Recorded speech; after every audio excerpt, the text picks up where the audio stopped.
वायदा बाजार को लेकर चिंताएं लगातार बढ़ रही हैं और वो भी उस समय बढ़ रही हैं जब भारतीय शेयर बाजार के प्रमुख सूचकांक अपने ऑल टाइम हाई के आसपास ट्रेड कर रहे हैं।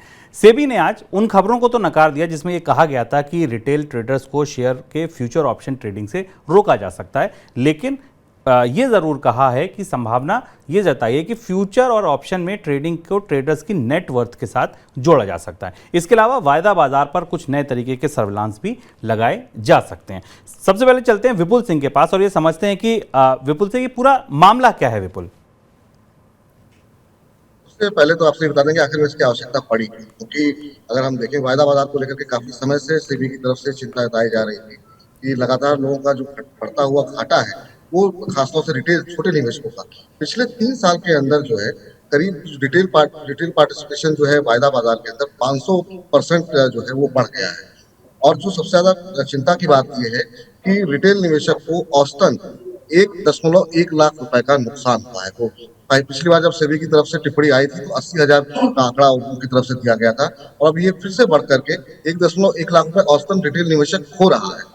अब समस्या ये आती है कि इस पर रेगुलेशन किस तरीके से कामकाज करेगा, नेटवर्क को क्यों जोड़ा जा रहा है, क्योंकि इस तरह के इंडिकेशन सामने आए हैं कि बहुत सारे लोग बैंकों से कर्ज लेकर के, इसके अलावा किसी और के ट्रेडिंग अकाउंट में पैसे डाल करके, भले ही किसी व्यक्ति जैसे कोई एक्स निवेशक है, मान लीजिए उसकी कुल आय जो है महीने की 50,000 रुपए है और अगर वो वायदा बाजार में 2 लाख 3 लाख रुपए निवेश कर रहा है और उसके बाद उसे नुकसान उठाना पड़ रहा है या फिर वो रोल ओवर करके बार बार अपने आंकड़ों को अपना रोल ओवर कर रहा है और उसके बाद उसे बड़ा नुकसान, तो आखिर में रिटेल निवेशकों को बचाने के लिए सेबी की तरफ से ये प्रस्ताव भी दिया जा रहा है। हालांकि ये पूरा होगा कि नहीं ये काफी मुश्किल सवाल है, क्योंकि 2017 में भी इस तरह के प्रस्ताव दिए गए थे कि नेटवर्क के बारे में जो ब्रोकर्स हैं वो बताएंगे, लेकिन उस समय भी ब्रोकर्स पीछे हट गए थे और उन्होंने कहा था कि ये काफी मुश्किल है।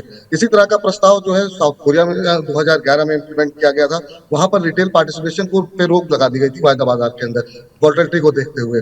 हालांकि बाद में 2017 में उन नियमों को आसान किया गया, तो ये इम्प्लीमेंट होगा या नहीं इस पर थोड़े से सवाल हो सकते हैं, लेकिन वायदा बाजार में जिस तरीके से वॉल्यूम बढ़ता हुआ दिखाई दे रहा है और अगर हम देखें तो जून तक के जो आंकड़े हैं उसमें 556 करोड़ रुपए के डेरिवेटिव कॉन्ट्रैक्ट हो चुके हैं और कुल जो हमारा डेरिवेटिव कारोबार हो रहा है उसमें ऑप्शन कारोबार की हिस्सेदारी 98% है।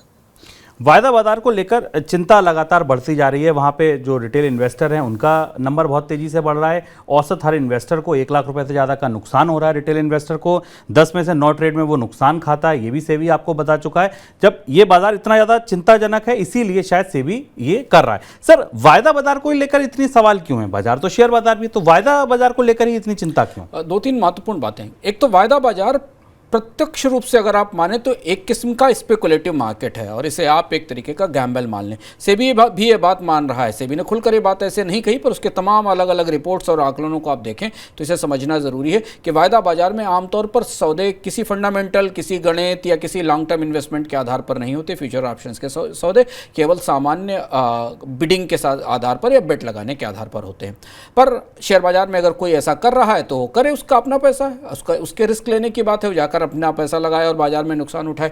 पर रेगुलेटर की जिम्मेदारी यहाँ ज़्यादा बड़ी हो जाती है, क्योंकि रेगुलेटर को जो आंकड़े मिले बाजार से, जिसमें से कुछ आंकड़ों का जिक्र आपसे विपुल ने और शुभम ने किया, जो आंकड़े मिले वो बेहद चौंकाने वाले हैं। और आंकड़ों का भीतर से मर्म समझिए तो दिखाई देगा कि हो सकता है आपके आसपास भी बैठे हुए लोग हों, उनमें से कई सारे लोग इस वायदा बाजार के जुए में, कोट अनकोट, इस वायदा बाजार के स्पेकुलेशन में फंसकर अपना पैसा गंवा चुके हैं। पहली चीज़ तो कि एफ&ओ सेगमेंट में पिछले वित्त वर्ष में 500% की बढ़ोतरी आई।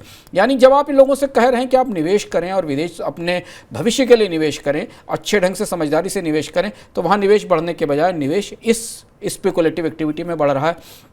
दूसरी महत्वपूर्ण बात है कि सेबी ने जो अपनी रिपोर्ट दी थी उसमें यह बताया था कि अधिकांश निवेशक जो इस ग्रुप में हैं, जो एफ&ओ सेगमेंट में काम कर रहे हैं या जो एफ&ओ सेगमेंट में जाकर ट्रेडिंग करते हैं, वो सब 30 से 40 साल के लोग हैं।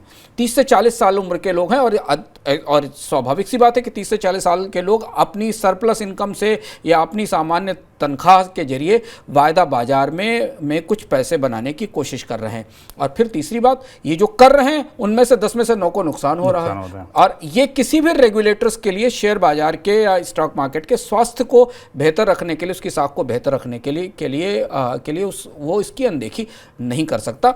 और इसलिए ये सख्ती शुरू की जा रही है, और ये सख्ती की जा रही है जिसके बारे में सेबी ने भूमिका पिछले साल से ही बनानी शुरू कर दी थी। सर, आपको क्या लगता है कि सेबी इसको कर पाएगा, और ये क्यों करा जा रहा है? पूरा केवल रिटेल निवेशकों को ही बचाना, ये पूरी इसकी कोर कोशिश है? सेबी इसमें एक महत्वपूर्ण बात जानना चाहता है। ये कितना सफल होगा पता नहीं, क्योंकि इसमें ब्रोकर्स की भूमिका काफी बड़ी होने वाली है। ब्रोकर्स को ये बताना पड़ेगा कि कौन ट्रेड कर रहा है। पर सेबी ये जानना चाहता है कि एफ&ओ ट्रेड की जो वैल्यू है, फ्यूचर और ऑप्शन ट्रेड की जो वैल्यू है, वो उस ट्रेड करने वाले व्यक्ति की संपत्ति कितनी और उसकी इनकम कितनी, उससे पता चला सके। आप समझने की कोशिश करें कि सेबी जानना ही चाहता है कि आखिर किस स्तर के लोग, किस इनकम ग्रुप के लोग बाजार में ये आतिशबाजी का आनंद ले रहे हैं, या जो हाथ में ये पटाखा लेकर बाजार में आ रहे हैं, उसमें किस इनकम के लोग हैं। कहीं ऐसा तो नहीं कि थोड़े समय के बाद आपको ये दिखाई देने लगे कि लोग बड़ा पैसा कमा रहे हैं, फिर आत्महत्याएं शुरू हों, और लोग डिफॉल्ट हो रहे हों, लोग कर्ज लेकर पैसा लगा रहे हों, बैंकों से पैसा लेकर लगा रहे हों। क्योंकि ये जो ग्रोथ है वायदा मार्केट की जो दिखाई दे रही फ्यूचर ऑप्शन की, जिसमें बेहद रिस्क है,